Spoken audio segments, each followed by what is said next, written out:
Every single dollar you earn acts like a tiny employee in a vast workforce, just waiting for your command. When you look at your first pay stub after a long month of work, you might expect to see the full $2,000 you earned. But as blocks are removed from that total, a significant portion of your workforce is drafted away before reaching your bank account. These blocks show exactly where they go. Some head to the federal government, some to your state, and others to Medicare. These employees are put to work on massive projects like this highway overpass. They also fund local schools, pay for the inspectors who make sure your favorite taco truck is safe to eat at, and maintain the emergency services that keep your neighborhood running. When you consider that your money pays for the roads, the safety of your food, and the education of your community, these taxes look less like a loss and more like a mandatory subscription fee for living in a modern civilization. After those deductions, you take your remaining employees to the bank. It's easy to imagine they're being locked inside a massive, static vault, guarded like a treasure. Banks actually keep only a small fraction of your cash on hand. They take the rest of those employees and lend them out to a neighbor wanting to buy a jet ski or start a business. Because you are letting the bank rent out your workforce, they pay you a small reward. We call that reward interest. Even though your cash is constantly moving through other people's hands, the government provides a guarantee. In the US, your deposits are insured for up to $250,000, so your money remains safe even if the bank runs into trouble. A bank functions as a matchmaker, finding a way for your idle employees to help someone else achieve a goal, while earning you a small fee in return. While your money sits safely in that account, a silent process is making your workforce weaker every day. This is inflation.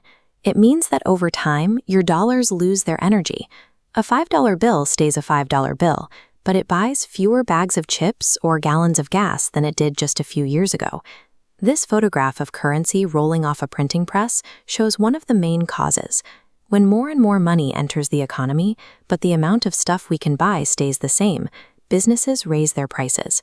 A small amount of this, about 2% a year, is normal and predictable. But when prices spike quickly, your savings can't keep up, and your paycheck won't buy nearly as much at the grocery store as it used to. If you leave all of your wealth in a standard savings account for your entire life, the rising cost of things will slowly drain the value of everything you've worked for. To protect your workforce, you have to understand how interest changes depending on who is holding the money. Debt is when you pay a fee to use someone else's employees. On this graph, we can see how a small missed payment with a credit card turns into a red spike. Because interest begins earning its own interest, a simple $12 burrito can quickly turn into a $50 debt. Investing is the opposite. This trading floor is where you can use your employees to buy small slices of ownership in successful companies. When you invest, your employees multiply. $1 earns a return that joins the workforce to earn more, creating clones. Over time, this creates a consistent upward curve.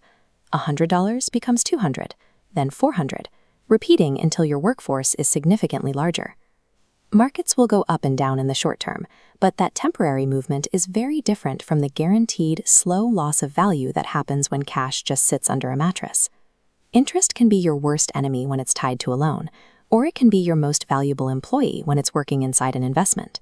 The first step to building wealth is to stop your money from working against you. That means paying off high-interest debt as quickly as possible to stop that negative growth. Step 2 is to consistently put your remaining money into investments and then let them sit quietly, giving them the space they need to grow. You don't need a huge salary or a lucky break to make this work. The most powerful tool you have is time. Wealth isn't built in days, it's built in decades.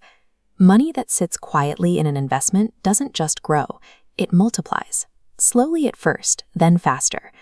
Ordinary people with average paychecks are able to retire comfortably simply because they gave their investments 30 years to follow this mathematical path.